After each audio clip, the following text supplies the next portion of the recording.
پہلے تو آپ یہ مانے نا کہ پہلا تو جھوٹ علماء نے یہ بولا کہ میں نے کہا ہے، میں نے تو نہیں کہا، میں نے تو کافروں کے ریفرنس سے بات کی. میں نے یہ بات کی تھی کہ علماء یہود جو ہیں وہ نبی علیہ السلام کے کمپیریزن اپنے آپ کو بڑا عالم سمجھتے تھے، عمر میں بھی وہ زیادہ تھے، نبی علیہ السلام کی دعوت انہوں نے قبول نہیں کی، اور وہ یہ کہتے تھے کہ یہ کل کا چھوکرا آ کے ہمیں سمجھائے. تو ہمارے استاد تو ہمارے ساتھ یہ کر رہے ہیں، ہم انہیں اللہ اور رسول کی بات بتا رہے ہیں، وہ کہہ رہے ہیں 80 استاد 80 اللہ رسول تو ودے ہوئے ہیں.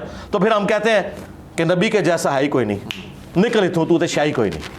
السلام علیکم ناظرین، میں ہوں آپ کا میزبان علی حمزہ اور آپ دیکھ رہے ہیں نیو ڈیجیٹل. ناظرین، آج آپ کی ملاقات بڑی خاص شخصیت سے کروانے والے ہیں. آج ہماری خوش قسمتی ہے کہ آج ہمارے ساتھ موجود ہیں انجینئر محمد علی مرزا. آپ نے انہیں بہت سے ڈیجیٹل پلیٹ فارمز میں دیکھا ہوگا کہ یہ سوشل میڈیا کے تھرو لوگوں تک دین اور اس کی تعلیمات پہنچا رہے ہیں. اکثر تنقید کی زد میں بھی رہتے ہیں. کچھ لوگ کہتے ہیں یہ مرزائی ہیں یا کوئی نیا فرقہ بنا رہے ہیں. اور ان کے متعلق میں حال ہی میں ایک علامہ سے ملا تو انہوں نے مجھے کہا کہ یہ ایک فتنہ ہے. کتنا بڑا فتنہ ہے؟ علی بھائی سے بات چیت کرتے ہیں. السلام علیکم. جی وعلیکم السلام ورحمۃ اللہ وبرکاتہ. ولا حول ولا قوۃ الا باللہ. اللہم صلی علی محمد وعلی آل محمد. علی بھائی کیسے ہیں آپ؟ اللہ کا شکر الحمدللہ. علی بھائی سوالات کیے جا سکتے ہیں؟ جی کھل کے کریں آپ. یعنی وہ اینکرز جو ہوتے ہیں نا وہ بعض اوقات کہتے ہیں لوگ آپ کے بارے میں یہ کہتے ہیں، وہ کہہ رہے خود ہوتے ہیں. تو آپ خود بھی کہیں تو مجھے کوئی فرق نہیں پڑتا، میں تو انجوائے کرتا ہوں. اصل میں علی بھائی میرا یہ ذاتی خیال ہے کہ تمام ان سوالات کو سامنے رکھنا چاہیے جو لوگ نیچے کمنٹ سیکشن میں بتا رہے ہیں. یہ پوچھنا چاہیے تھا، یہ پوچھنا چاہیے، ورنہ مجھے کہیں گے کہ شاید علی بھائی نے کوئی میرے پہ بھی پھونک ماری ہے اور میں اس طرح کے سوالات کر رہا ہوں. پھونک تو مار دیجیے صاحب. علی بھائی میں ابھی کچھ دن پہلے ایک علامہ صاحب کے ساتھ بیٹھا ہوا تھا. جی جی. آپ کا ذکر چھڑا، انہوں نے کہا ایک فتنہ ہے. اور کیا لگتا ہے کہ کیوں آپ اتنی تنقید کی زد میں ہیں؟ میں آپ کو فالو بھی کرتا ہوں. میں نے کسی مسئلے پہ مجھے کوئی رہنمائی چاہیے، آپ کا شمار ان علماء میں ہوتا ہے جن کو میں سنتا ہوں اور پھر ایک یا دو علماء کو سن کے مجھے پتہ لگ جاتا ہے کہ یہ اسی طرح سے بات ہے اور اس پہ میں عمل کرتا ہوں. کیا وجہ کہاں مسئلہ کہاں آ رہا ہے؟ تنقید کا نشانہ کیوں بنایا جا رہا ہے؟ دیکھیں یہ سوال تو بیسیکلی ان علماء سے ہونا چاہیے جو فتنہ کہہ رہے ہیں. دیکھیں ایک بندے نے اتنا بڑا کلیم کیا میرے بارے میں فتنہ ہے، یا تو میں اس سوال کو پازیٹیولی لیتا ہوں. فتنہ عربی میں کہتے ہیں آزمائش کو. تو وہ علماء یہ کہنا چاہ رہے ہوں گے کہ میں آزمائش ہوں کہ میں ہر بات کی دلیل قرآن اور سنت سے پیش کرتا ہوں، اور اس کے مقابلے پہ آج تک ہم کہانیاں سناتے تھے، میں ان کے لیے آزمائش مان گئی ہوں کہ اب انہیں بھی پڑھ لکھ کے قرآن و سنت سے بات بتانا پڑے گی، ادروائز کہانیاں کسی نے نہیں سننی. تو میں پازیٹیولی لے رہا ہوں. اور اگر یہ نیگیٹیولی انہوں نے فتنے کے لفظ کو استعمال کیا پنجابی کے اعتبار سے، تو جب انہوں نے یہ سٹیٹمنٹ دی کہ وہ فتنہ ہے تو کوئی ایک آدھ غلطی تو بتائی ہوگی نا کہ یہ ایک بات ہے جو قرآن و سنت کی روشنی میں وہ بالکل بلنڈر کر رہا ہے اور امت کا قبلہ خراب کر رہا ہے. ایک اسپیسیفکلی کوئی بات بتائیے تو آپ مجھ سے ڈسکس کریں. علی بھائی دیکھیں میرا جو ناقص علم ہے وہ آپ یا ان علامہ صاحب جتنا تو نہیں ہو سکتا. ہاں نہیں وہ کلیئر کریں. تو کچھ انہوں نے مجھے جو ایک آدھ بات بتائیں، جو مین بات ہے نا وہ بتائیں تو میں اس کو کلیریفائی کروں. جو آپ کے سامنے رکھتا ہوں، اکثر کچھ ویڈیوز میں ہم نے دیکھا آپ کچھ بات کہتے ہیں، پھر کچھ لوگ سوالات اٹھاتے ہیں، پھر آپ اس پہ ایک وضاحتی ویڈیوز بناتے ہیں. آپ نے چھوکرا یا لونڈا یا اس طرح کے الفاظ استعمال کیے، آپ کو نہیں لگتا کہ اس طرح کے ورڈز؟ جی میں نے کوئی ایسے الفاظ استعمال نہیں کیے، یہ تو بات بالکل غلط ہے. میں نے کب ویڈیو دیکھی؟ ہاں نہیں وہ جو ویڈیو آپ نے دیکھی ہے آپ نے کہا کہ یہودی کہا کرتے تھے. دیکھیں اب یہ ایک بالکل ڈفرنٹ ہو گیا. ان پرنسپل اگر آپ یہ بات لیں گے نا تو پھر آپ تو قرآن سے بھی کافر ہو جائیں گے. قرآن میں سورۃ المنافقون میں اللہ تعالیٰ نے فرمایا کہ یہ منافقین کہتے ہیں کہ جب ہم عزت والے مدینے میں داخل ہوں گے تو مدینے سے ذلیلوں کو نکال دیں گے. اور ذلیل کسے کہا؟ اللہ کے نبی علیہ السلام اور صحابہ کرام کو، کیونکہ اس کی اگلی آیت میں اللہ تعالیٰ فرماتا ہے کہ عزت تو اللہ، اس کے رسول اور اہل ایمان کے لیے ہے، لیکن یہ منافقین نہیں جانتے. اور اس کانٹیکسٹ میں بخاری میں کم از کم 4 احادیث ہیں. یہ سٹیٹمنٹ دی تھی عبداللہ ابن ابی رئیس المنافقین نے. اس نے کہا کہ جب ہم عزت والے مدینے میں داخل ہوں گے تو محمد ان کے ساتھی نعوذ باللہ جو ذلیل ہیں ان کو یہاں سے نکالیں گے. اب یہ سٹیٹمنٹ تو دی تھی منافقین نے جو اوپر سے مسلمان تھے، قانوناً صحابہ بھی تھے، وہ یعنی نبی علیہ السلام کی صحبت میں تھے، ظاہر اعلانیہ تو وہ کافر نہیں تھے. اللہ نے ان کے الفاظ نقل کیے اور زید ابن ارقم نے یہ بات سن لی تھی. انہوں نے نبی علیہ السلام کو شکایت کی کہ آپ کی غیر موجودگی میں اس خبیث انسان نے آپ اور آپ کے ساتھیوں کو کہا ہے کہ ان ذلیلوں کو ہم نکالیں گے.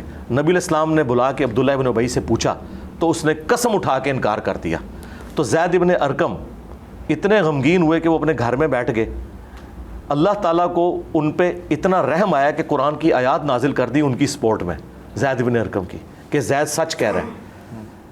پھر نبی علیہ السلام نے درگزر کی روش اختیار کی. تو جب ہم قرآن سے بیان کریں گے کہ منافقین کہتے تھے کہ نبی علیہ السلام اور ان کے ساتھی جو کہ ذلیل ہیں ان کو ہم مدینے سے نکالیں گے, جب یہ میں بات قرآن سے بیان کروں گا تو کوئی بیوقوف ہی سوچے گا نا کہ میں نے نبی علیہ السلام یا ان کے ساتھیوں کو کچھ کہا. یہ تو بہت بڑی بیوقوفی ہے یہ بات کرنا. کیا لگتا ہے یہ میں یہ کلیئر کرنے لگوں, آپ پورا مقدمہ سمجھیں. اس مقدمے کے تحت پہلے تو یہ میدان میں آئے نا, اور یہ زید ابن ارقم کو بھی کافر کہیں کہ اس نے یہودیوں کی بات جو منافقین تھے وہ کوٹ کی, پھر قرآن میں اللہ نے وہ بات کوٹ کی, قرآن بھی گستاخ رسول ہو گیا نعوذ باللہ. تو یہ کیا جواب دیں گے کہ نہیں, نقل کفر نہ باشد, یعنی جب کسی کافر کے ریفرنس سے آپ بات کرتے ہیں وہ آپ کا عقیدہ نہیں ہوتا. میں نے یہ بات کی تھی کہ علماء یہود جو ہیں وہ نبی علیہ السلام کے کمپیریزن اپنے آپ کو بڑا عالم سمجھتے تھے, عمر میں بھی وہ زیادہ تھے, نبی علیہ السلام کی دعوت انہوں نے قبول نہیں کی, اور وہ یہ کہتے تھے کہ یہ کل کا چھوکرا آ کے ہمیں سمجھائے گا. علماء یہود کے ریفرنس سے, نہ کہ میں نبی علیہ السلام کو کہہ رہا تھا. اور یہ تو قرآن میں بھی ہے کہ یہ نبی کو اس طرح پہچانتے ہیں جس طرح اپنے بیٹوں کو. ٹھیک ہے, اچھا, تو وہ نبی علیہ السلام کو اسی طریقے سے یعنی ینگ بوائز کی طرح دیکھتے تھے, اور یہ ان کی سٹیٹمنٹ ہے, نہ کہ میں نے نبی علیہ السلام کو کہا. اور دوسرا میں نے اس میں ریبٹل کیا تھا کہ یہ کوئی اتنا نٹوریس ورڈ بھی نہیں تھا, اگرچہ وہ یوز کرتے تھے تو ان کے ریفرنس یہ کہتے ہیں جی دکھائیں انہوں نے کہاں یوز کیا ہے. یہ سوال, ہاں جی, ہاں جی. تو پہلے تو آپ یہ مانیں نا کہ پہلا تو جھوٹ علماء نے یہ بولا کہ میں نے کہا ہے, میں نے تو نہیں کہا, میں نے تو کافروں کے ریفرنس سے بات کی. اب اصول کھڑا کریں کہ اگر کوئی کافروں کے ریفرنس سے گستاخانہ بات کرے تو کیا وہ گستاخ ہوتا ہے؟ اگر ہوتا ہے تو زید ابن ارقم بھی, اور سب سے بڑھ کر قرآن بھی گستاخ, کہ نبی اور ان کے ساتھی ذلیل نعوذ باللہ. تو یہ کہیں گے نہیں. تو ان پرنسپل سیٹ ہوگی یہ بات کہ یہ گستاخی نہیں ہے, صرف بتائیں لکھی کہاں ہوئی ہے, گستاخی والا معاملہ ختم ہو گیا. تو پھر میں نے ان کو بتایا تھا کہ شستہ اردو کے اندر جب آپ مخالفین کے سارے جملوں کو جمع کرتے ہیں نا تو ایک ورڈک کے طور پر یہ اردو زبان کا محاورہ ہے. اب قرآن کو جب آپ اردو میں ٹرانسلیٹ کرتے ہیں تو کئی الفاظ ایسے یوز کرتے ہیں جو قرآن میں نہیں لکھے ہوئے, تو آپ مجھے کہیں گے بتائیں قرآن میں کہاں لکھا ہوا ہے؟ کیا لگتا ہے یہ لینگویج بیریئر ہے؟ میں یہاں لینگویج بیریئر میں بتاتا ہوں. اردو زبان میں یہ عام محاورہ ہے کہ کل کا چھوکرا آ کے مجھے سمجھائے گا. اب دیکھیں میرے ساتھ اللہ کی غیبی مدد آئی کہ پاکستان کا جو فیس ہے اہل حدیث کا, خلیل الرحمان صاحب, جو تمام جو اسلامی پروگرام اور رمضان نشریات میں اہل حدیث کی نمائندگی کرتے ہیں, ان سے لائیو کوسچن ہوا جب دیوبندیوں نے اعتراض کیا اہل حدیث کے اوپر. تو جدے میں ایک بیٹھے ہوئے ان کے اینکر عاقل صاحب, انہوں نے سوال کیا ان کو آڈیو پہ لے کے, تو انہوں نے کہا کہ یہ ہمیشہ ہوا ہے جب کبھی بھی کوئی نبی کسی امت میں آیا ہے تو نبی کے مخالفین اس کو یہی کہتے ہیں کہ یہ کل کا چھوکرا آ کے ہمیں سمجھائے گا, ہم نے بال دھوپ میں سفید کیے ہیں, یہ چھوکرا ہمیں سمجھائے گا جو ہمارے ہاتھوں میں جوان ہوا. نبی کے مخالفین ہر نبی کے بارے میں یہی کہتے ہیں, انہوں نے سارے نبیوں کو چھوکرا کہہ دیا. اس دن سے جی ہمارے مخالفین مر گئے ہیں. کیوں؟ وہ ان کا سب سے بڑا فیض تھا. اب اس کو اردو کون سکھائے گا؟ تو میں نے کہا تھا کہ اگر کفر کا فتویٰ ہے تو لگاؤ اس کے اوپر. کیسے لگائیں؟ وہ بات ہی ٹھیک کر رہے ہیں, وہ کافروں کے ریفرنس سے بات کر رہے ہیں. یہ اللہ کی میرے ساتھ غیبی مدد آئی کہ انہوں نے وہ چیز بول دی اور اردو لنگوسٹک ان کو سکھا دی, چونکہ وہ اردو لنگوسٹک والے ہیں. اردو میں جب آپ کوئی بات کرتے ہیں تو اس طریقے سے ہی کرتے ہیں. اور آخری بات, یہ تو لفظی کوئی نہیں, قرآن میں آیا کہ یہ کہتے ہیں نبی دیوانہ ہے, قرآن میں آیا کہ یہ کہتے ہیں کہ نبی کو پریشان خواب آتے ہیں, قرآن میں آیا یہ مجنون ہے, یہ پاگل ہے, اس کے اوپر جنات کا سایہ ہو چکا ہے, حتیٰ کہ نبی علیہ السلام کی بیوی پہ تہمت لگا دی.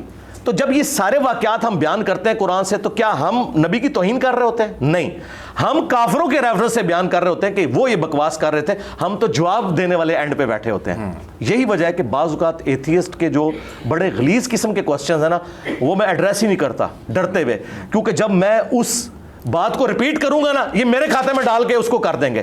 اس لیے ایتھیسٹ کے جو غلیظ کوسچنز ہیں نا ان کو میں ان الفاظ کے ساتھ ایڈریس نہیں کرتا. مجھے خطرہ غیر مسلموں سے نہیں, مسلمانوں سے ہے. وہ کہیں گے یہ دیکھو اس نے نبی کو کیا کہہ دیا, نعوذ باللہ. انجینئر محمد علی مرزا, یہ مفتی محمد علی مرزا یا علامہ محمد علی مرزا کیوں نہیں تھا؟ اگر ہم نے یہ روایتی طور پہ یہی دیکھا, ہم جسے دین سیکھ رہے ہیں یا تو وہ علامہ ہے یا مفتی ہے یا کوئی مولوی ہے. اگر یہ مفتی یا علامہ انجینئر محمد علی مرزا ہوتا تو علی حمزہ یہاں نہ بیٹھا ہوتا, کیونکہ اس طرح کے تو رول رہے ہیں مفتی اور علامے دنیا میں, شناخت پیدا کرنی لاکھوں کے حساب سے ہیں, ہماری بات کیوں سنی جا رہی ہے. اچھا دوسری بات, میں اتھرائز ہی نہیں ہوں کہ علامہ مفتی لکھوں اپنے ساتھ. ویسے ڈاکٹر اقبال نے بھی کسی مدرسے سے ڈگری نہیں حاصل کی تھی, لیکن سارے مولوی علامہ اقبال کہتے ہیں. میں اسے پوچھتا ہوں اس کے پاس کون سی ڈگری ہے, علامہ کہاں سے ہو گیا؟ اے پھکی دیتی جے میں. ڈاکٹر اقبال کو دیوبند اور بریلویوں کی کوئی ڈگری حاصل تھی نہیں, تو علامہ کہاں سے ہو گیا؟ وہ ڈاکٹر اقبال کے ہیں نا. یہ کہتے ہیں علامہ اقبال نے فرمایا. اچھا علامہ اقبال فرمان اور انجینئر صاحب بکواسیات کرن. میں تو پھر بھی انجینئر ہے نا. وہ ڈاکٹر تھے فلسفے کی فیلڈ میں, اور میں نے انجینئرنگ کی, میکینیکل انجینئرنگ.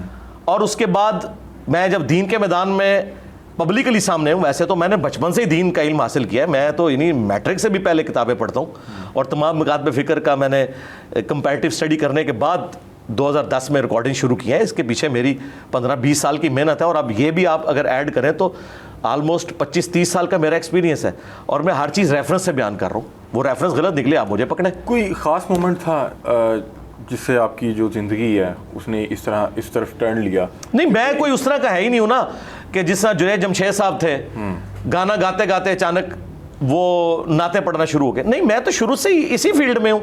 یہ جو پگڑی آپ دیکھ رہے ہیں یہ میں میٹرک میں بھی باندھتا تھا.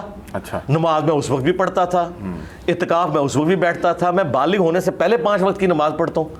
داڑھی میری سچی ہے, میں نے داڑھی کبھی بھی شیو کیا چھوٹی کچھ بھی نہیں کیا. تو میں ایک مذہبی پلیٹ فارم سے تھا. میں یعنی میٹرک لائف کے اندر میں الیاس قادری صاحب کی جو پگڑیوں والی جماعت ہے دعوت اسلامی, اس کے ساتھ اٹیچ ہو گیا ہوا تھا. میرا پورا بلٹ اپ مذہب کے اندر ہوا ہے, دینی طبقے کے اندر ہوا ہے. ڈاکٹر اسرار صاحب کے ساتھ بھی وقت؟ ڈاکٹر اسرار صاحب سے میری ایک ملاقات ہوئی تھی 2007-8 کے اندر, اور بس وہ 1-2 گھنٹے کی 2.5 گھنٹے کی ملاقات ہے. باقی تو ان کی ویڈیوز سے میں نے لرن کیا تھا, وہ ویڈیوز دیکھ کے میں ان کی طرف گیا تھا. آپ ان کو اپنا استاد؟ جی, میں ہر اس شخص کو اپنا استاد مانتا ہوں جس سے میں نے کچھ بھی علم حاصل کیا ہے. ڈاکٹر اسرار صاحب بھی میرے استاد ہیں, مولانا اسحاق صاحب بھی میرے استاد ہیں, جاوید احمد غامدی صاحب بھی میرے استاد ہیں, پیر نصیر الدین نصیر صاحب بھی میرے استاد ہیں, غلام سعود سعیدی صاحب بھی میرے استاد ہیں, الیاس قادری صاحب بھی میرے استاد ہیں. میں نے سب سے کچھ نہ کچھ سیکھا ہے, اور سب کا میرے اوپر احسان ہے. ایون آپ نے اپنے استادوں پہ تنقید شروع کی ہوئی ہے؟ استادوں پہ تنقید نہیں کی, نعوذ باللہ. ہم نے استادوں پہ کیوں تنقید کرنی ہے؟ استاد کی وہ بات جو نبی علیہ السلام اور اللہ تعالیٰ کے احکامات کے خلاف ہے وہ ہم نے کی. کیونکہ استاد کو اگر ہم استاد مان رہے ہیں, ایک ریلیجس بندے کی میں عزت کس بنیاد پہ کرتا ہوں کہ یہ اللہ اور اس کے رسول کی بات مجھے بتا رہا ہے. اگر وہ اللہ اور اس کے رسول کے خلاف بات بتائے اور میں اسے ہائی لائٹ کروں کہ تم یہ بات غلط کر رہے ہو, قرآن و سنت میں یہ لکھا ہوا ہے, تو میں اس پہ نہیں تنقید کر رہا, بلکہ جس نام پہ اس نے عزت ویل کی تھی نا اسے اس کے بڑوں کا حوالہ دے رہا ہوں. مثلا اگر آپ مجھے آ کے بتائیں قرآن میں یہ لکھا ہے, حدیث میں لکھا ہے, آپ یہ کیوں کہتے ہیں, تو میرے پہ کوئی تنقید نہیں. میں کہوں گا آپ ٹھیک کہہ رہے ہیں, میں غلط ہوں. الیاس قادری صاحب پہ جو ہم نے چند ایک چیزوں پہ تنقید کی تھی تو دیکھیں انہوں نے ریمیڈی کر لی نا. یعنی میرا شروع سے ان سے اختلاف تھا کہ آپ نے پگڑی کا رنگ فکس کیوں کیا ہے گرین, جبکہ گرین پگڑی ثابت ہی نہیں ہے, اگرچہ جائز ہے کیونکہ نبی علیہ السلام نے ابو داؤد ترمذی میں آیا کہ گرین کپڑے بھی پہنے. بائی چانس میں نے بھی لائٹ گرین تو آج پہنے ہوئے. تو اپنے اصل میں کسی بھی رنگ کی پگڑی آپ پہن سکتے ہیں, لیکن جب آپ فکس کرتے ہیں وہ ایک کلٹ اور جماعت بن جاتی ہے.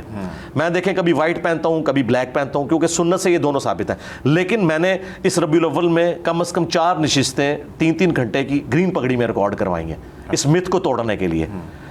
تو الیاس قادری صاحب نے اپنی جماعت بنانے کے آلموسٹ سمجھ لیں 30-35 سال کے بعد یہ بات مان لی, آج انہوں نے پگڑیوں کا رنگ چینج کر دیا. تو دیکھیں نا, جو اصلاح کے لیے تنقید کی تھی اس کا فائدہ تو ہوا ہے. تو اس کا مطلب ہے اس وقت جن لوگوں نے مجھے غلط کہا کہ آپ یہ غلط ان کے اوپر اعتراض کر رہے ہیں, ان کو تو مجھ سے معافی مانگنی چاہیے. اچھا, آپ نے یہ جو اپنے استاذہ کے نام لیے, آپ نے ان سے کیا ان کی کوئی DVD یا ان کے بیانات سے سیکھا, یا آپ باقاعدہ طور پہ کسی مدارس یا کسی؟ نہیں, مدارس کے اندر تو نہیں رہے, اللہ معافی دے. خود ہی دیکھیں مدارس کی اگر آؤٹ پٹ یہ ہوتی تو مدارس مل کے کوئی ایک مودودی پیدا کر دیتے, ایک کوئی احمد دیدات پیدا کر دیتے, کوئی انجینئر علی مرزا پیدا کر دیتے, کوئی نعمان علی خان پیدا کر دیتے. مدارس نہیں یہ کام کر سکتے, اس سسٹم کی آؤٹ پٹ یہ ہو نہیں سکتی. آپ نے اٹ سیلف سیکھا؟ جی, میں نے اٹ سیلف کیا سیکھا میرے بھائی, میں نے انہی سے سیکھا. مثلا آپ اگر مجھے پوچھیں کہ میں نے قرآن کس سے سیکھا, تو احمد بریلوی صاحب سے. تو آپ مجھ سے پوچھیں گے بھائی احمد بریلوی صاحب تو 1921 میں فوت ہو گئے تھے, اور میں 1977 میں پیدا ہوں, تو میں نے ان سے کہاں سے سیکھا؟ جی میں نے اس لیے سیکھا کہ احمد صاحب بریلوی صاحب نے مرنے سے پہلے میری لینگویج کے اندر قرآن کو ٹرانسلیٹ کیا. ان سے زیادہ عربی ان کے زمانے میں بھی اور آج بھی کوئی نہیں جانتا. کوئی بریلوی مانے گا مجھے ان سے زیادہ بڑی عربی آتی ہے؟ نہیں. ان سے زیادہ اردو دان بھی کوئی نہیں تھا, وہ بریلی کے رہنے والے تھے. تو انہوں نے اپروپریٹ ٹرانسلیشن کی قرآن کی عربی سے اردو میں. اب وہ آگی میری لینگویج میں.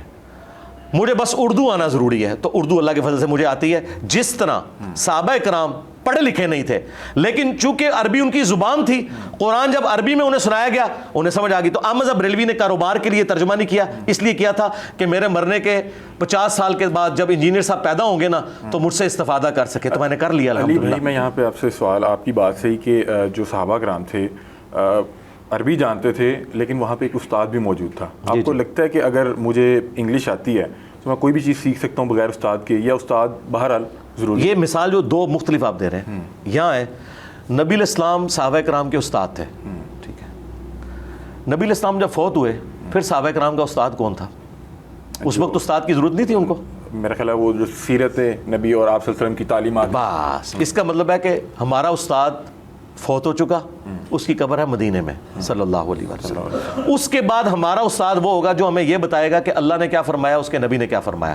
اگر ہمارا استاد یہ کہتا ہے کہ میں اسلام کا عالم ہوں لیکن بات میں تمہیں اپنے بابے کی بتاؤں گا, تو میں کہوں گا تم جا کے کوئی اور مذہب اختیار کرو, مجھے وہ بات بتاؤ جو قرآن و سنت میں لکھی ہے. اس کی میں آپ کو مثال دیتا ہوں, بخاری مسلم دونوں میں موجود ہے.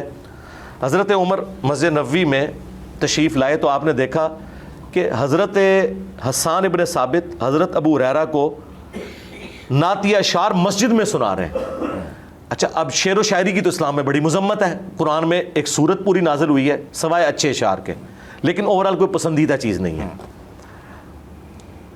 تو حضرت عمر خلیفہ ہونے کے باوجود اتنا روب تھا ان کا, اس کے باوجود حضرت حسان کو صرف تیکھی نظروں سے دیکھا. انہیں سمجھ آ گئی کہ یہ کیوں یوں دیکھ رہے ہیں. انہوں نے کہا اس طرح نہ دیکھ میری طرف, تجھ سے بہتر شخص مسجد میں ہوتا تھا, میں انہیں بھی نعتیہ اشعار سناتا تھا, محمد رسول اللہ صلی اللہ علیہ وسلم. آگے سے حضرت عمر تو ایکسپیکٹ ہی نہیں کر رہے تھے کہ تو سیدھا ہو گیا میرے نال. انہوں نے یہ نہیں کہا کہ بھئی میں علیکم بسنتی و سنت الخلفاء راشدین المہدیین. انہیں پتا تھا مجھے میرے بڑے کا حوالہ دیا گیا ہے, جس بڑے کے نام پہ میں عزت اویل کر کے خلیفہ بناؤں. حضرت عمر تو ایک گڈریے تھے نا, حضرت عمر کا جو کچھ ہے رسول اللہ کی وجہ سے ہے نا, ورنہ ایک گڈریے تھے. ہزاروں گڈریے عمر جیسے آئے اور مر گئے, کسی کو پتہ ہی نہیں ہے. عمر کیوں عمر ہوا ہے؟ رسول اللہ کے ساتھ جوڑ کے. تو انہیں پتا تھا جس نبی کے نام پہ میں یہ سب کچھ اویل کر رہا ہوں نا پوسٹ, اس کا اس نے ریفرنس دیا ہے. اور یہ وہ غیرت ہے جو آج کے مولوی کے اندر نہیں. آپ اسے قرآن حدیث کا حوالہ پیش کریں آگے سے کتے کی طرح پڑھتا ہے. حضرت عمر نے اس طرح نہیں کام کیا. حضرت عمر نے کہا کہ اپنا گواہ لاؤ. انہوں نے کہا یہ ابو ہریرہ بیٹھے ہیں, ان سے پوچھو. ان کا امیر المومنین میں گواہی دیتا ہوں کہ حضرت حسان نہ صرف نعتیہ اشعار سناتے تھے بلکہ حضور نے دعا کی, اے اللہ روح قدس کے ذریعے حسان کی مدد فرما جس طرح تو نے عیسیٰ ابن مریم کی تھی, وَأَيَّدْنَاهُ بِرُوحِ الْقُدُسِ. تو حضرت عمر یہ جواب سن کے وہاں سے چلے گئے. یعنی حضرت عمر کو یہ پتہ ہی نہیں تھا کہ نعتیہ اشعار مسجد میں پڑھے جا سکتے ہیں. اتنا بڑا بندہ, اسے بات چھپی ہوئی تھی. نمبر 2, جب اسے نبی کا ریفرنس دیا گیا تو اس نے اپنی استادی نہیں دیکھی. تو ہمارے استاد تو ہمارے ساتھ یہ کر رہے ہیں, ہم انہیں اللہ اور رسول کی بات بتا رہے ہیں, وہ کہہ رہے ہیں 80 استاد 80 اللہ رسول, تو ودے ہوئے ہیں. تو پھر ہم کہتے ہیں کہ نبی کے جیسا ہے ہی کوئی نہیں, نکل اتوں تو شاہی کوئی نہیں.